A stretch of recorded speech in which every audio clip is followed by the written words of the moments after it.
Hello.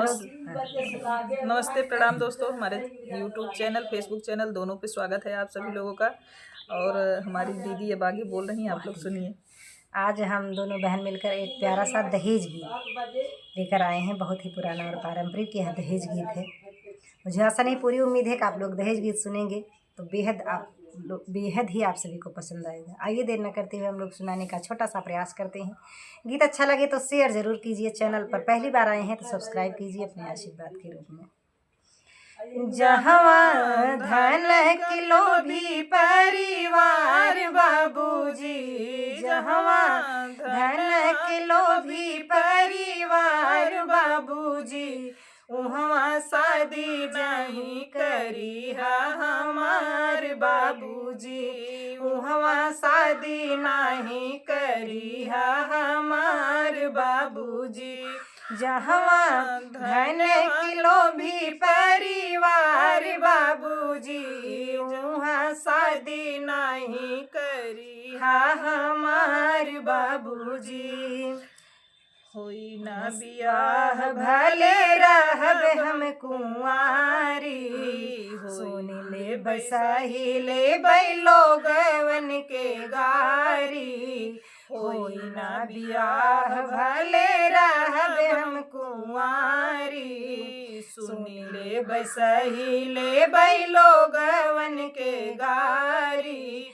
जहवा शादी न होला एक व्यापार बाबूजी, जहवा शादी न होला एक व्यापार बाबूजी, उहवा शादी नहीं करी हमार बाबूजी, उहवा शादी नहीं करी हमार बाबूजी। जहवा धन की लोभी परिवार बाबूजी, जहाँ धन की लोभी परिवार बाबूजी, उहवा शादी नहीं करी हमार बाबूजी, उहवा शादी नहीं करी हमार बाबूजी।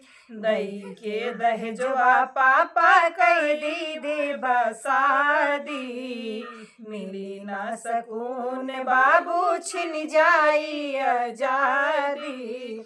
दई के दहेजवा पापा कही दे बसादी, मिली ना सकून बाबू छिन जाई आजादी। जहवा लोगवन के मन में विचार बाबूजी, जहवा लोगवन के मन में विचार बाबूजी, उहवा शादी नहीं करी हमार बाबूजी, उहवा शादी नहीं करी हमार बाबूजी। जहवा धन की लोभी परिवार बाबूजी, जहवा धन की लोभी परिवार बाबूजी, उहवा शादी नहीं करी हमार बाबूजी, उहवा शादी नहीं करी हमार बाबूजी। बाप न बाबी बेटा बहुत शराबी, सास बहरामी बहू भैले नौकरानी। बाप न बाबी बेटा बहुत शराबी, सासु बहरामी बेटा सासु बहरामी बहू भैले नौकरानी। जहवा बहुवन पे होला अत्याचार बाबूजी, जहवा बहुवन पे होला अत्याचार बाबूजी, उहाँ शादी नहीं करी हमार बाबूजी, उहवा शादी नहीं करी हमार बाबूजी। जहवा धन के लोभी परिवार बाबूजी, जहवा धन के लोभी परिवार बाबूजी, उहवा शादी नहीं करी हमार नहीं करी है हमारे बाबूजी। दोस्तों जैसा लगे ज़रूर बताइएगा, अच्छा लगे तो हम लोगों का चैनल विजिट कीजिएगा और प्यार दुलारा इस गाने को दीजिएगा आप लोग।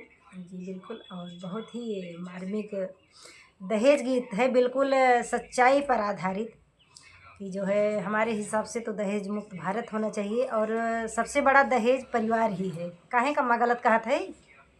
बिल्कुल वही लिखी कहा तुम्हारी।